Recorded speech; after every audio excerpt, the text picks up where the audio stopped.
रात के ठीक 2 बजे है। पूरी दुनिया गहरी नींद में सो रही है, लेकिन अचानक धरती कांपने लगती है, इमारतें हिलने लगती हैं, लोग अपने घरों से बाहर भागते हैं। आकाश में आग के चमकते गोले दिखाई देने लगते हैं। समाचार चैनल लगातार ब्रेकिंग न्यूज चला रहे हैं। एक विशाल उल्कापिंड पृथ्वी के वातावरण में प्रवेश कर चुका है। मध्य पूर्व में युद्ध छिड़ चुका है। दुनिया भर में रहस्यमयी घटनाएं बढ़ती जा रही है। और फिर कुछ ऐसा होता है जिसकी किसी ने कल्पना भी नहीं की थी। लाखों लोग अचानक गायब हो जाते हैं। उनकी गाड़ियां सड़क पर दौड़ रही थीं, लेकिन चालक गायब हो गया। हवाई जहाज हवा में थे, लेकिन पायलट नहीं रहा। माता पिता अपने बच्चों को ढूंढ रहे हैं, और बच्चे अपने माता पिता को। पूरी दुनिया भय, भ्रम और अराजकता में डूब जाती है। क्या यह केवल एक काल्पनिक कहानी है, या बाइबल ने हजारों वर्ष पहले ही इन घटनाओं की भविष्यवाणी कर दी थी? प्रभु यीशु ने कहा था, जब तुम ये सब बातें होते देखो तो जान लो कि वो निकट है। मत्ती 24:33। आज हम बाइबल में बताए गए अंत के दिनों के चिन्हों को समझेंगे। पहला चिन्ह, इस्राएल का घेराव। यदि आप बाइबल की भविष्यवाणियों को समझना चाहते हैं तो सबसे पहले अपनी निगाह इस्राएल पर रखिए। यह केवल एक छोटा सा देश नहीं है, यह परमेश्वर की भविष्यवाणी की घड़ी है। हजारों वर्षों तक यहूदी लोग दुनिया भर में बिखरे रहे, लेकिन 1948 में इस्राएल फिर से एक राष्ट्र बन गया। यह घटना स्वयं बाइबल की एक अद्भुत भविष्यवाणी की पूर्ति थी। भविष्यद्वक्ता यहेजकेल ने सूखी हड्डियों की घाटी का दर्शन देखा था। वह हड्डियां इस्राएल राष्ट्र का प्रतीक थी, और परमेश्वर ने कहा, मैं तुम्हें तुम्हारे देश में फिर से बसाऊंगा।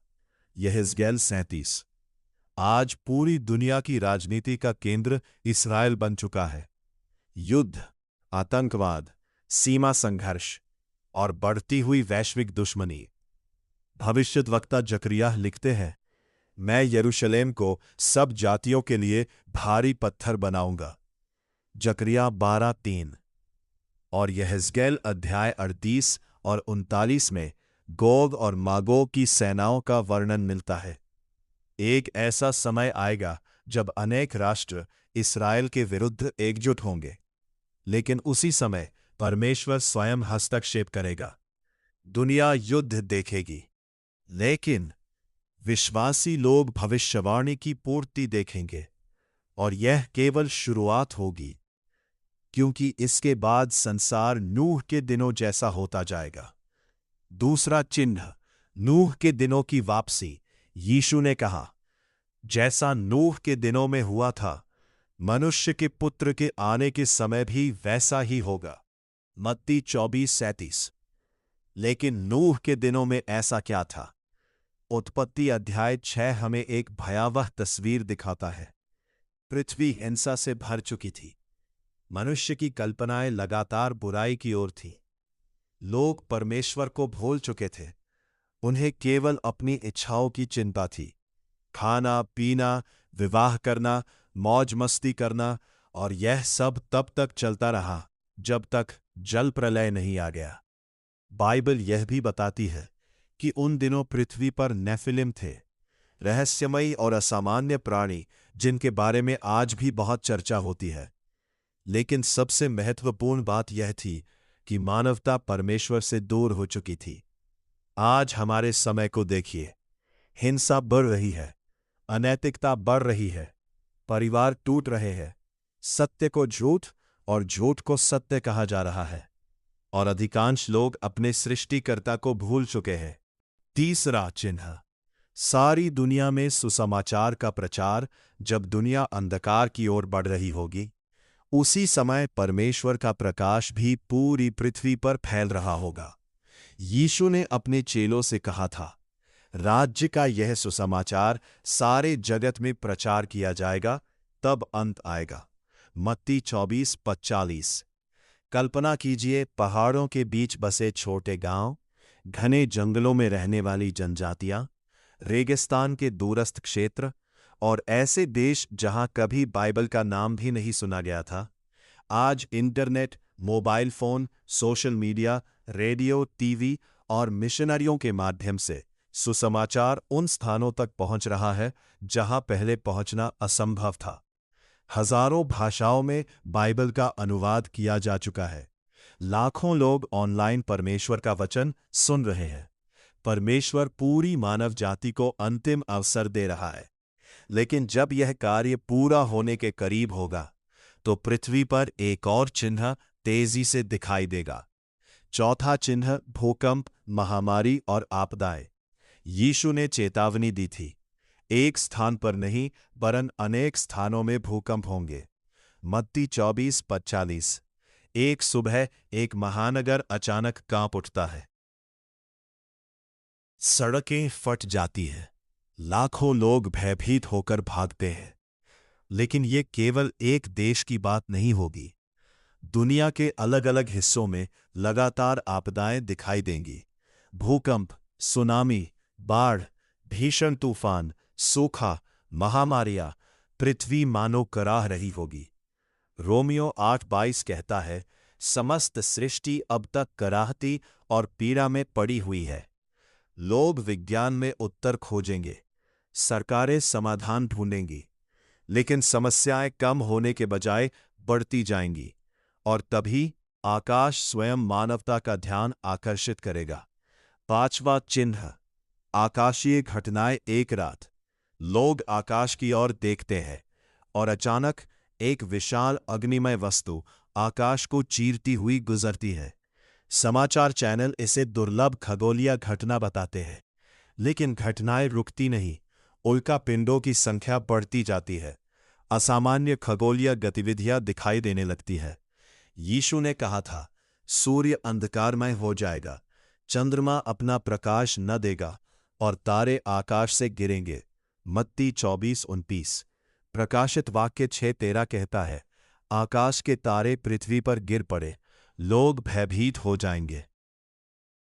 बहुत से लोग इन घटनाओं को समझ नहीं पाएंगे, लेकिन बाइबल पढ़ने वाले लोग जानेंगे कि यह सब पहले ही लिखा जा चुका था। दुनिया में भय बढ़ेगा, लेकिन विश्वासियों के लिए यह संकेत होगा कि प्रभु का आगमन निकट है। छठा चिन्ह, यीशु के नाम के कारण सताव। इतिहास में कई बार विश्वासियों को सताया गया, लेकिन अंत के दिनों में यह और अधिक बढ़ेगा। यीशु ने कहा, मेरे नाम के कारण सब जातियां तुमसे बैर रखेंगी। मत्ती 24:9। एक युवा विश्वासी अपने कार्यस्थल पर अपने विश्वास के कारण उपहास सहता है। एक परिवार अपने विश्वास के कारण समाज से अलग कर दिया जाता है। कई देशों में लोग जेल भेजे जाते हैं। कुछ अपने विश्वास के लिए प्राण भी दे देते हैं। दुनिया उन्हें कमजोर समझेगी, लेकिन स्वर्ग उन्हें विजेता कहेगा। प्रकाशित वाक्य 2:10 में प्रभु कहते हैं, मृत्यु तक विश्वास योग्य रहे तो मैं तुझे जीवन का मुकुट दूंगा। और जब सताव बढ़ेगा, तब एक और दुखद चिन्ह दिखाई देगा। सातवां चिन्ह, प्रेम का ठंडा पड़ जाना। यीशु ने कहा, अधर्म के बढ़ने से बहुतों का प्रेम ठंडा पड़ जाएगा। मत्ती 24:12। लोग चर्च तो जाएंगे, लेकिन उनका हृदय परमेश्वर से दूर होगा। वे धार्मिक दिखाई देंगे, लेकिन उनके जीवन में पश्चाताप नहीं होगा। 2 तीमुथियुस 4:3 कहता है, ऐसा समय आएगा जब लोग खरा उपदेश सह न सकेंगे। लोग ऐसे शिक्षकों को खोजेंगे जो उनकी इच्छाओं के अनुसार बातें करें। सत्य असुविधाजनक लगेगा, पवित्रता पुरानी बात लगने लगेगी, और संसार धीरे धीरे आध्यात्मिक अंधकार में डूबता जाएगा। लेकिन उसी समय स्वर्ग में एक तुरही बजने वाली होगी और पृथ्वी का इतिहास हमेशा के लिए बदल जाएगा। महान क्लेश का समय, जब ये सभी चिन्ह संसार में स्पष्ट दिखाई देने लगेंगे, तब मानव इतिहास के सबसे कठिन समय की शुरुआत होगी। यीशु ने कहा, क्योंकि उस समय ऐसा बड़ा क्लेश होगा जैसा जगत के आरंभ से अब तक न हुआ और न कभी होगा। मत्ती 24:21। दुनिया पहले कभी न देखी गई अराजकता का अनुभव करेगी। युद्ध, अकाल, आर्थिक संकट, प्राकृतिक आपदाएं और भय हर जगह फैल जाएगा। लोग शांति खोजेंगे। वे किसी ऐसे नेता की प्रतीक्षा करेंगे जो दुनिया की समस्याओं का समाधान कर सके। और तब एक व्यक्ति संसार के मंच पर प्रकट होगा। विरोधी मसीह, एंटी क्राइस्ट का उदय। वह एक महान नेता की तरह दिखाई देगा। वह शांति का वादा करेगा। वह राष्ट्रों को एकजुट करने का प्रयास करेगा। दुनिया उसकी बुद्धि और प्रभाव से प्रभावित हो जाएगी। लेकिन बाइबल चेतावनी देती है कि वह सच्चा उद्धारकर्ता नहीं होगा। 2 थिस्सलुनीकियों 2:5-3-5 में पौलुस उसे पाप का मनुष्य कहता है। प्रकाशित वाक्य 13 में उसके प्रभाव और सामर्थ्य का वर्णन मिलता है। बहुत से लोग उसके पीछे चल पड़ेंगे, लेकिन जो लोग परमेश्वर के वचन को जानते हैं वे उसकी वास्तविकता को पहचान लेंगे। सत्य और धोखे के बीच अंतिम संघर्ष आरंभ हो चुका होगा। पृथ्वी पर बढ़ता अंधकार, समय बीतता जाएगा। संसार पहले से अधिक अशांत होता जाएगा। लोग भय से कांपेंगे। समाचार चैनल लगातार संकटों की खबरें दिखाएंगे। आकाश में असामान्य चिन्ह दिखाई देंगे। धरती कराहेगी, समुद्र गरजेंगे। और उसी समय स्वर्ग में कुछ होने वाला होगा, कुछ ऐसा जो पूरी मानव जाति को हमेशा के लिए बदल देगा। तुरही की आवाज, एक साधारण दिन, शायद कोई अपने काम पर जा रहा होगा, कोई स्कूल में होगा, कोई प्रार्थना कर रहा होगा, कोई स्कूल में होगा, कोई प्रार्थना कर रहा होगा, कोई अपने परिवार के साथ भोजन कर रहा होगा। और अचानक स्वर्ग से एक महान तुरही की आवाज गूंज उठेगी, इतनी शक्तिशाली कि पूरी सृष्टि उसे सुन लेगी। 1 थिस्सलुनीकियों 4:16 कहता है, क्योंकि प्रभु आप ही स्वर्ग से उतरेगा, प्रधान दूत का शब्द और परमेश्वर की तुरही फूंकी जाएगी। समय जैसे रुक जाएगा। दुनिया समझ भी नहीं पाएगी कि क्या होने वाला है, लेकिन विश्वासी समझ जाएंगे। जिस प्रतिज्ञा की वे वर्षों से प्रतीक्षा कर रहे थे वो पूरी होने वाली है। विश्वासियों का उठाया जाना, रैप्चर, फिर एक पल में, पलक झपकते ही सब कुछ बदल जाएगा। 1 कुरिन्थियों 15:52 कहता है, एक क्षण में, पलक मारते ही जो लोग मसीह में मर चुके थे वे पहले जी उठेंगे। कब्रें खुल जाएंगी। विश्वासी महिमामय शरीर प्राप्त करेंगे। फिर जो विश्वासी जीवित होंगे वे भी बदल दिए जाएंगे। बीमारियां समाप्त हो जाएंगी, दर्द समाप्त हो जाएगा, आंसू समाप्त हो जाएंगे और वे बादलों में प्रभु से मिलने के लिए उठा लिए जाएंगे। 1 थिस्सलुनीकियों 4:17 कहता है, हम बादलों पर उठा लिए जाएंगे और सदा प्रभु के साथ रहेंगे। धरती पर लोग स्तब्ध रह जाएंगे। लाखों लोग अचानक गायब हो चुके होंगे। कारें बिना चालकों के खड़ी होंगे। हवाई जहाज दुर्घटनाग्रस्त होंगे। परिवार बिछड़ जाएंगे। पूरी दुनिया प्रश्न पूछेगी, वे कहाँ चले गए? लेकिन स्वर्ग में आनंद होगा, क्योंकि परमेश्वर के लोग अपने प्रभु से मिल चुके होंगे। स्वर्ग का अद्भुत दृश्य कल्पना कीजिए। सुनहरी चमक से भरा स्वर्ग, असंख्य स्वर्गदूत, महिमा का सिंहासन और उसके सामने वे लोग जो पृथ्वी पर विश्वास योग्य बने रहे, जिन्होंने उपहास सहा, जिन्होंने संघर्ष सहा, जिन्होंने प्रभु को नहीं छोड़ा। अब वे अपने उद्धारकर्ता को आमने सामने देख रहे हैं। वो यीशु जिसके लिए उन्होंने प्रार्थना की, जिसके लिए उन्होंने आंसू बहाए, जिस पर उन्होंने विश्वास किया, अब उनके सामने खड़ा है और वो कहता है, शाबाश, हे अच्छे और विश्वास योग्य दास, मत्ती 25:21। अंतिम संदेश। प्रिय मित्रों, बाइबल की भविष्यवाणियां हमें डराने के लिए नहीं दी गईं, वे हमें तैयार करने के लिए दी गई हैं।